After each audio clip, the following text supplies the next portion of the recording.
Hello प्यारे बच्चों, मैं doctor Bharatlal Meena, LBS government college Kotputli, सह आचार्य राजनीति विज्ञान। बच्चों, मैं आज आपके समक्ष बीए पार्ट द्वितीय के द्वितीय प्रश्न पत्र आज व्यवस्था के अंतर्गत आज उदारवादी राष्ट्रवाद पर चर्चा करना चाह रहा हूँ, उस पर प्रकाश डालेंगे। कांग्रेस का प्रारंभिक स्वरूप उदारवादी राष्ट्रवाद। कांग्रेस के इतिहास के 3 काल रहे हैं। 1885 ईस्वी में कांग्रेस की स्थापना के पूर्व भी भारत में British India association, Indian association, Bombay presidency association और पूना की सार्वजनिक सभा आदि संस्थाओं द्वारा राजनीतिक क्षेत्र में कार्य किया जा रहा था, लेकिन इनमें से कोई भी संस्था अपने कार्य और स्वरूप की दृष्टि से राष्ट्रीय नहीं थी। कांग्रेस ही ऐसी प्रथम संस्था थी जिसके संबंध में पंडित मदन मोहन मालवीय के शब्दों में कहा जा सकता है कि भारत ने अपनी आवाज़ इस महान संस्था में पाई। अतः इस समय से ही बहुत कुछ अंशों में कांग्रेस का इतिहास ही भारतीय स्वाधीनता संग्राम का इतिहास बन गया। 1885 से लेकर 1947 ईस्वी तक भारतीय स्वतंत्रता के लक्ष्य की प्राप्ति के लिए कांग्रेस द्वारा जिन विभिन्न रूपों में कार्य किया गया, उसके आधार पर कांग्रेस के इतिहास या भारत के स्वाधीनता आंदोलन को 3 कालों में बांट सकते हैं। पहला है उदार या नरम राष्ट्रीयता का काल, 1885 से 1905। कांग्रेस के 20 वर्षों के इस प्रारंभिक काल में अथवा नरम राष्ट्रीयता की प्रधानता रही। इस युग में कांग्रेस किसी भी प्रकार की क्रांतिकारी संस्था नहीं थी। इसके नेताओं ने ब्रिटिश सम्राट के प्रति विश्वास तथा सहयोग की नीति अपनाई तथा वे याचना, स्मृति पत्रों तथा प्रतिनिधि मंडलों के आधार पर भारतीय जनता को राजनीतिक अधिकार दिलाने के प्रयत्न करते रहे। कांग्रेस के इस काल की सबसे बड़ी सफलता 1892 का भारतीय परिषद अधिनियम है। दूसरा, उग्र राष्ट्रीयता का काल 1906 से 1919। कांग्रेस ने अपने प्रथम काल में ब्रिटिश शासन की आधारभूत न्यायप्रियता में विश्वास रखते हुए प्रार्थना पत्रों, स्मृति पत्रों और प्रतिनिधि मंडलों की जो नीति अपनाई थी, भारतीय जनता को उनके वांछित परिणाम प्राप्त न हुए। अतः कांग्रेस के एक बहुत बड़े वर्ग, विशेषतया नवयुवक में इस नीति के प्रति विश्वास नहीं रहा। 1906 तक कांग्रेस का नेतृत्व उग्र राष्ट्रवादियों के हाथ में आ गया। उग्र राष्ट्रवादियों ने कहा कि कांग्रेस को याचना की पद्धति छोड़कर अपने पैरों पर खड़ा होना चाहिए। ब्रिटिश शासन पर दबाव डालकर शासन व्यवस्था में मौलिक परिवर्तन करने का प्रयत्न किया जाना चाहिए। 1907 में सूरत विच्छेद हुआ, जिससे कांग्रेस 2 पक्षों, नरम दल और गर्म दल में बट गई। दोनों दलों के मध्य 1915 ईस्वी में ही समझौता 1915 में ही हो सका। इस काल के प्रारंभ में मुसलमानों ने मुस्लिम लीग के रूप में अपनी अलग राजनीतिक संस्था का निर्माण किया।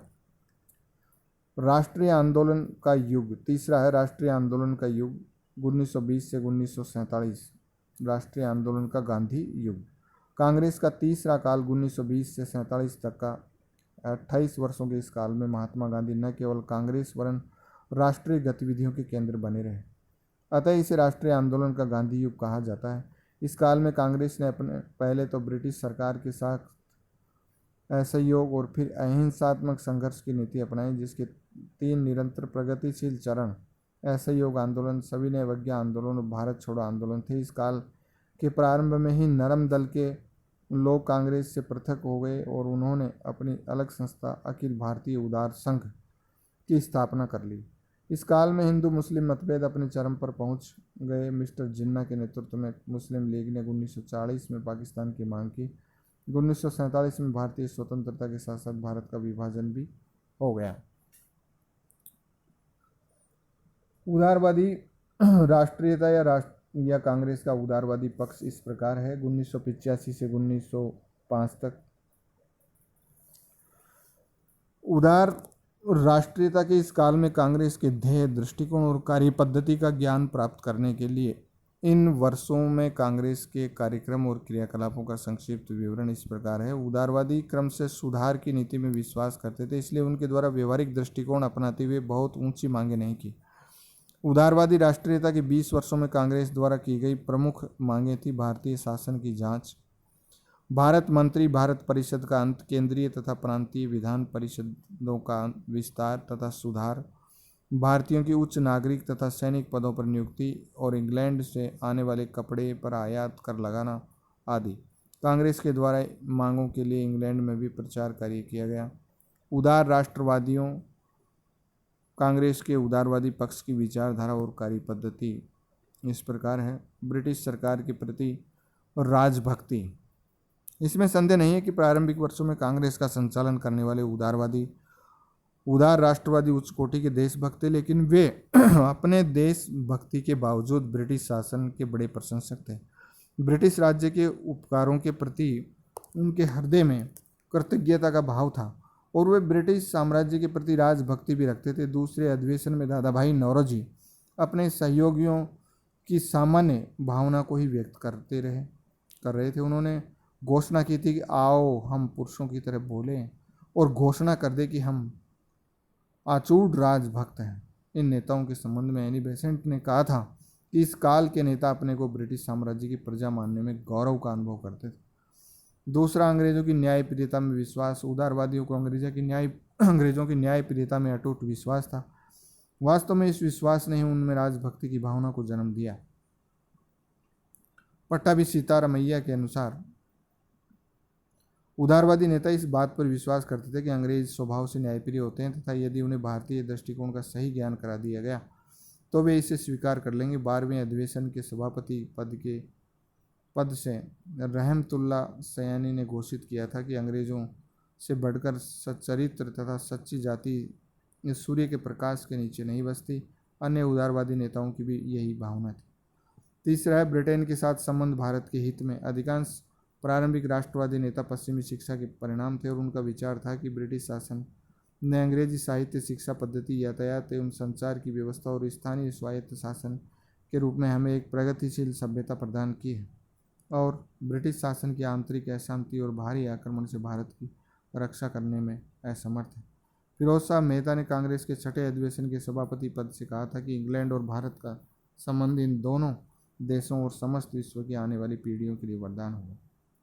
चौथा, क्रमिक सुधार में विश्वास। उदारवादी राजनीतिक क्षेत्र में क्रमबद्ध विकास की धारणा में विश्वास करते थे और इस तथ्य से परिचित है कि एकदम ही प्रतिनिध्यात्मक शासन के लक्ष्य को प्राप्त नहीं किया जा सकता। तात्कालीन रूप से वह प्रशासन में आवश्यक सुधारों, विधायी परिषदों, सेवाओं, स्थानीय स्वायत्त संस्थाओं और रक्षा सेवाओं में सुधार से संतुष्ट थे और वे क्रांतिकारी परिवर्तन के विरुद्ध थे। पांचवां, उदारवाद का लक्ष्य राजनीतिक स्वशासन की प्राप्ति। उदारवादी नेता यद्यपि सुधार में विश्वास करते थे, लेकिन इन संवैधानिक सुधारों का अंतिम लक्ष्य भारतीयों के लिए स्वशासन की प्राप्ति था और ब्रिटिश शासन के अंतर्गत स्वशासन की स्थापना चाहते थे। सुरेंद्रनाथ बनर्जी ने कांग्रेस के दूसरे अधिवेशन में इस स्वशासन की बात कही थी और 1906 के कांग्रेस अधिवेशन में दादा भाई नौरोजी की अध्यक्षता में कांग्रेस का स्वशासन के इस लक्ष्य को स्पष्ट रूप से अपनाया गया।